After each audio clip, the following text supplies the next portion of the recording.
Good morning, it's your old pal again, and it's time for my first vlog. I haven't felt good the past couple of days, so I put it off, but I think today's the day. It's Sunday, July 7th, I believe, and I wanted to do this vlog because I wanted to introduce you guys to my story, my keto journey. This is Keto Man 374. I picked that name because 374 was the amount of pounds that I had initially got up to. That was the highest I've ever been. That was when I decided I had to do something about my life. I'm almost 40 years old. In fact, I'll be 39 this year. So I knew if I didn't do something about it now, it would just make it harder in the future. Which I started this back in 2016, I believe. 2016 was when I made the decision, December 30th of 2016, where I started eating differently. I'd finished a few snacks at Christmas time, some sweets that someone had made for us. And the next day I said, that's it, I'm done with sugar for a while. You saw by the intro, I made my bulletproof coffee today. And I didn't have anything sweet for a long time. I didn't have any real sugar for a long time. It's definitely a mindset. You have to change the way you think about food. Being a Christian is one thing that helped me, because I started thinking of sugar as bad, which it is. In excess, anything's bad.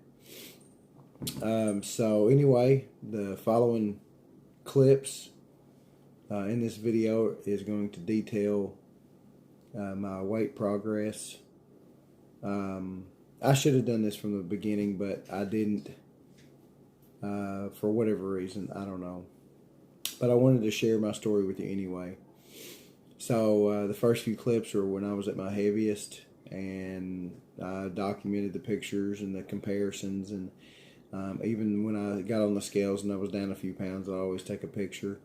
That's one thing that encouraged me, was to continually update my pictures, posting on Facebook, getting encouragement from so many people that could see the change. So that's one thing I would suggest, is keep up with what you do. Track it, write it down, take pictures, keep a journey, or journal, keep a journal of your journey, because that's going to help you in the long run really decide what you want to do in the future, or how you want to continue it. It's not easy. It's not easy, but it's definitely worth it. It's worth every skipped meal. It's worth every skipped going out to eat when you wanted to. It's worth every cake, pie, anything that you like to eat. It's worth it all if you can lose. I lost a grand total of 174 pounds before I chose to start eating poorly again, and I gained about 50 of it back. Now I'm at 228. That's what I weighed this morning. My last goal, my final goal, I want to get down to where I've lost 200 pounds even. And then I'm going to probably end up fluctuating between, give or take, 20 pounds or so. But I wanted to just share it with you and show you that there is power in maintaining your lifestyle when it comes to eating. You don't have to quit eating everything that you love. Just say, today I'm going to eat healthy. I'll eat biscuits and gravy, or I'll eat a candy bar, or something else like that. I'll eat that someday, but not today. And you have to do that every single day. If you could do that for a year, 100 pounds will be gone. If you could do it for the rest of your life, you would look amazing. But the things that we don't want to do is often the hard things. And that's actually the most challenging, is when you don't want to give up something but you do. It shows that you have a lot of willpower. And if you don't think you can do it, if I can do it, anybody can. Because I was the guy that would eat a huge portion, go back for seconds, say that I'm full, and then go back and get a huge plate of desserts, and be okay with that. But as time went on, I realized I hated being the fat, goofy guy. It's funny when you're big and someone stops or they get done with their food, they usually say, "Hey, you want the rest of this?" And I remember hearing that a lot of times throughout my life. But just because I was big, they knew I would probably eat it. And that's actually what contributed to a lot of my weight gain, is that I would eat everybody else's leftovers. So anyway, I just wanted to share that with you and start on this keto journey.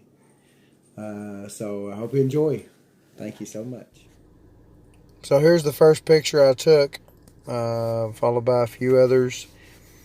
I started on December 30th, and you can tell by the look on my face, I kind of wasn't into it. But as time went on, I could see the change. I could see the things happening. Then I felt it in my clothes. I felt it as I stepped on the scale and realized that, slowly but surely the weight was coming off. And it's just something you got to keep up. You got to keep on doing. Don't get discouraged. Be consistent in what you eat. Be consistent in what you do. And, the proof is in the pictures. It's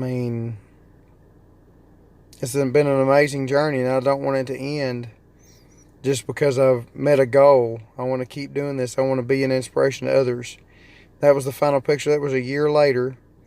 And these are all the pictures together over the period of time. What's up, guys? So, one of the things that a lot of people have a problem with is sticking to a specific diet or a specific way to eat.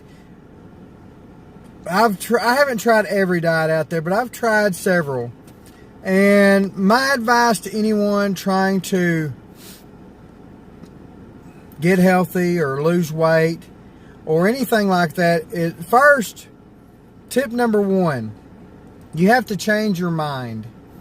If you change your mind about how food works or how you think it works or how it should work, do your research, change your mind about what to eat, the rest will follow. Changing your mind will change your world.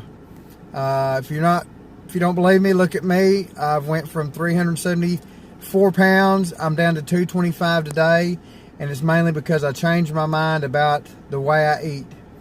Step number two, find what works for you. Don't just do something because everyone else is doing it. Find what works for you.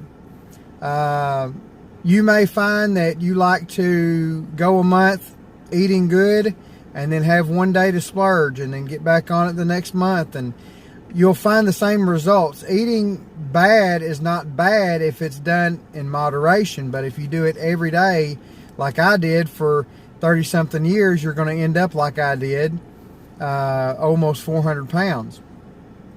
One cookie is not bad, but the whole package of cookies is bad. You can do that with anything. One cigarette probably won't give you lung cancer, but when you smoke 3 packs a day for 20 years, 30 years, you're going to probably end up having some problems. Moderation is what it's about. Not necessarily portion control, but moderation. Tip number three, I would say probably try intermittent fasting. That is when you wake up in the morning. We as people are conditioned to eat whenever it's time to eat. We're conditioned to eat when the world says it's time to eat. So, for instance, we want to eat at breakfast time. Breakfast time is normally anywhere between 6 a.m. and 10 a.m. Then it becomes lunchtime. So then we're eating from 11 a.m. to 2 p.m. maybe. And then it's supper time, which is anywhere between 5 p.m. and 8 p.m. When there's good times, when we get together for a celebration, we eat. We eat when it's bad times, when we're sad or depressed or there's a funeral. They always bring food, so you don't have to worry about cooking. And that's all good things, and there's nothing wrong with it. But sometimes we don't listen to our body. Our body is what initially tells us when it's time to eat. Our stomach is made to provide the information to our brain to let us know when it's time to eat. Just like if you stuck your finger to something hot, your body tells you, hey, it's hot. Your body tells you when it's time to eat and when it's not time to eat. And when you've eaten too much. And sometimes we don't listen to that properly. So intermittent fasting, wake up in the morning. What I do is I make my coffee. I drink it from the time I make it, about 6 a.m. to about 10 or 11 whenever I get done drinking it. I finish about a 32-ounce cup. And then I try to hold off until noon, 12 p.m. to eat. I eat my lunch. Today I had a low-carb pizza pocket, pepperonis, cheese, and some pizza sauce, a couple of seasonings. And then I had some taco meat from leftover from last night. Just taco meat and cheese. And I will probably not eat anything else until 5 or 6 maybe. And if I don't, I may have just some coffee tonight to where that's it.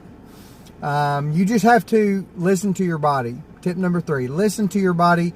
Eat when you feel like it's time to eat, not when the clock says it's time to eat. So those are my top 3 tips for eating differently. If you have any tips, throw them in the comment section. Be sure to like, comment, and subscribe. I think that's going to be all for this video, guys, but I appreciate you listening and watching, and I hope you guys have a great day, and good luck on your journey, whether it be a keto journey, whether it be a low-fat journey. It doesn't matter. Find out what works for you and do it. Thank you guys so much, and have a wonderful and blessed day.